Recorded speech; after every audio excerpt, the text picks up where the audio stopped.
Assalamu alaikum tuğanlar. Kutmandıktan sizler menen men Bekey Femir Malikovich.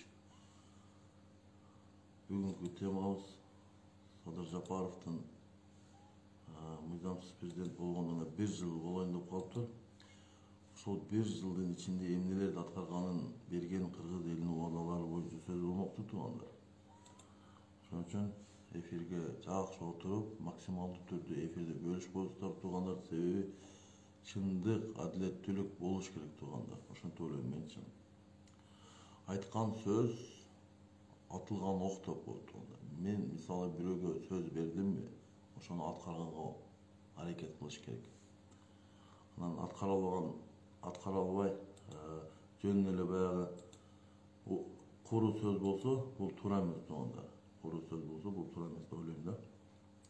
Ошон үчүн мен Садыр Жапаровдун берген убадалары жөнүндө мен бүгүн сөз болмокчу туугандар.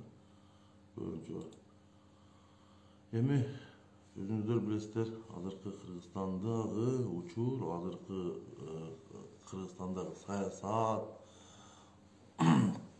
социалдык жактан туугандар өтө оор акыбалда турат. Kırgızistan'a kaçan varasın dedi. Алмаз Рысалиев, Уда қаласа барам. Мени күтіп атасыңар ма? Мен барайынчы. Күтсеңер барайын мен керек болсам барам. Ушундай тугандар. Эми өзүңөр билгендей, эми бул киши тарыхын айтпай эле кетейин. Бул киши 1 жыл мурун ким эле, азыр ким деген суроо жаралат. Эми 1 жыл мурун бул киши түрмөдө Молдаванкада строгий режимде отурган заключенный болчу да. Анан аны ошо 5 октябрь күнү баягы 4 октябрдын парламент 20-жылы парламент шайлоонун жыйынтыгы жокко чыгып, эл көчөгө чыгып, ушу Жээнбековго условия коюп, тааныбайбыз бул шайлоону парламентскийди. Жокко чыксын деп чыкканда Жээнбеков тоготпой коюп, 5 октябрь Жээнбеков бийликтен айрыла баштайт. Ошондо ошол жердеги баягы Садыр Жапаровду эл ошо бир 200 адам дейт, 300 адам болуп барып, Молдаванкадан алып чыкканга аракет кылышат. Ошол жерден барып алып чыгышып, ошол эле азыркы түрмөдө отурган Молдох Матов, Тилекмат Куренов деген жигиттер ошол күндөр чыгып камчы Ташиев акабыз Ошко Жалал абадка кетип аткан жеринен токтотуп калышып, качып кетип аткан жеринен барып, ошону алып чыгышат. Эми болгон тарыхта айтып атам. Эми эмне деп кетсем туугандар? Өзүңүздөр билесиздер, бул киши бийликти мыйзамсыз басып келгенден кийин туугандар элге эбегейсиз убадаларды берген. Бунун айткан сөзүндө көрсөңүздөр 1 жылда өлкөнү бутуна тургузам дейт. Тургуза албасам башымды балтага коюп берем дейт. 1 жылда мигранттарды Кыргызстанга кайтарам дейт туугандар. Жакынкы 7-8 жылда өлкөнү кредит сураган эмес, кредит берген өлкөгө алмаштырам дейт. Эми элестетип көргөн. Бул деген өтө чоң убадалар туугандар. Анан өзүңүздөр билесиз, бул киши ошол коронавирус маалында келип калат, ушундай. Ошол маалда коргошуму деген нерсени ойлоп табат. Бул коронавирус коркунучтуу эмес, мен мына дары бар, мен билем, ошол менен коронавирусту дарылайм деп туруп, коргошуну ууну таап чыгып, канча деген жигит элдер отравление болот.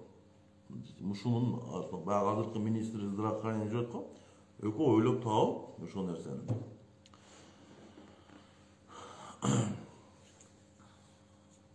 Жер үй боюнча туугандар. Бул кишинин жер үй боюнча ушу бийликке келгенден жер үй боюнча өзүнүн оюн өзгөртөт туугандар. Неге?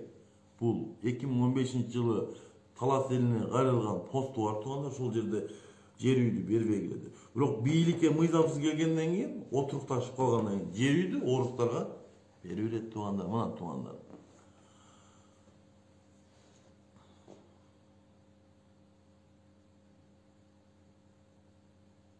Эми ушунчалык бул киши өздөштүргөн экен элге убадаларды берип. Эми бул кишини мен жалганчы дедим, жулик дедим, мисалы мошенник дедим да. Мен эми бул жеке жагын асыл мындай бул президенттин, мыйзамсыз президенттин кетирген саясаттагы кыргыз элине берген убадаларын айтып туруп мен бетинен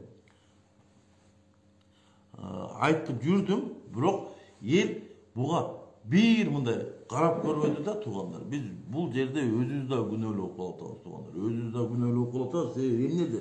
Биз билгенбиз да, бул мыйзамсыз түрмөдөн чыкты деп. Ошол нерсени биз моюнга алышыбыз керек. Бул мыйзамсыз барып такка отургузуп алдык. Эгарга кыйшак отуруп алды деп эскертип келгенбиз да. Мына азыркы учурда мына азык-түлүктүн баасы көтөрүлүшү туугандар. ГСМдин баасынын көтөрүлүшү, Кыргызстанда жашоонун оорлугу туугандар. Бул деген эми жакшылыкка алып келбейт да эми. Баягы бизде казино деген бар эле нерсе. Ошону адалыраак деп жүрсө, казино ачабыз. Бул арак сатылып атпай, ошодон көрө адалыраак деп жүрөт. Эми билбейм туугандар, эми элестетип көрөйүн. Эми аз келгенсип, кече билесиздер, азыр бизде активисттер түрмөдө жатат. Жеңишбек Молдохматов, Тилекмек Куренов, кече Бактыбек Калмаматовду ажыга кетип аткан жеринен кармап апарып, азыр УКМКнын убактылуу жайында жатат экен. Бүгүн соту болуш керек саат 10. Билбейм эмне болот. Бирок мен бир кече Ташиев Камчакеге кайрылып кеттим эле мен. Ошо өзүмдүн сын пикирим айтып, ушундай кийинки тагдырыңарды ойлоңуздар. Себеби сизге окшогондор 2010-жылы бир генерал Суталинов деген бар эле деп кече кайрылып кеттим эле. Ошо Суталиновдун тагдыры мен ушу Камчакенин тагдыры ушундай болуп калабы деп ойлоп элем да. Мен Садыр Абага мен кыжалат болбойм. Себеби Садыр Абам бул түрмөдө отуруп үйрөнүп калды. Бул киши түрмөгө барса деле өз үйүнө баргандай эле болот. Себеби Садыр Жапаровдун сабырдуулугу күчтүү экен, түрмөдө отуруп достойно отуруп берди. Бул жагы да бир жагы бар туугандар. Бирок мен Камчакенин түрмөгө барып отурушун элестете албайм да. Себеби билебиз да, Атамбаевдин маалында түрмөгө баягы Чыңгызхан 17 баласы менен бийликти басып алабыз деп Ак үйдө митинг кылышып 2012-жылы ошол эле Садыр Жапаров, Талант Мамутов бул Ак үйдүн кашасын атташып, шымдарын жыртышып, 1,5 жылдан сот өкүм чыгарып тургандар. Анан кийин ошол жерде Камчаке Атамбаевга кат жазып кечирип коебуз деп.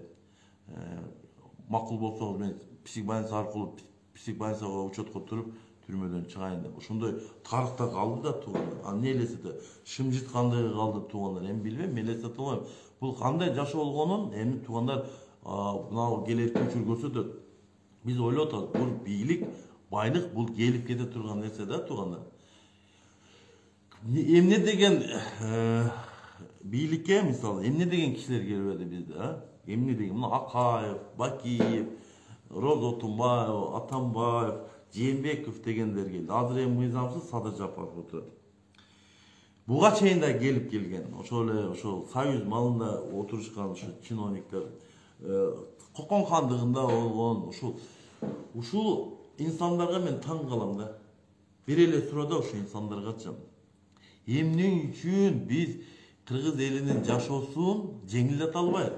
Эмне үчүн биз кыргыз эл үчүн бир кызмат кылып койбойбуз туугандар? Ушул сөзү эмне үчүн биздин пешенебиз, кыргыз элинин пешенесине бир татыктуу президент жазылбады деген ой жаралат экен. Эмне үчүн ушул Ак үйгө келгенден кийин 7-кабатка чыккандан кийин ажыдар болуп кетет деп ойлойбуз да туугандар.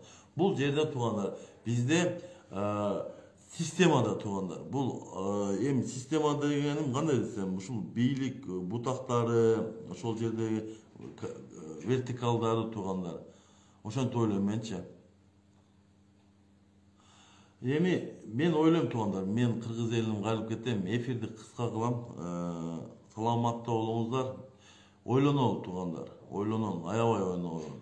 Сиздер менен мен Бекиев Эмил Маликович, саламатта калыңыздар.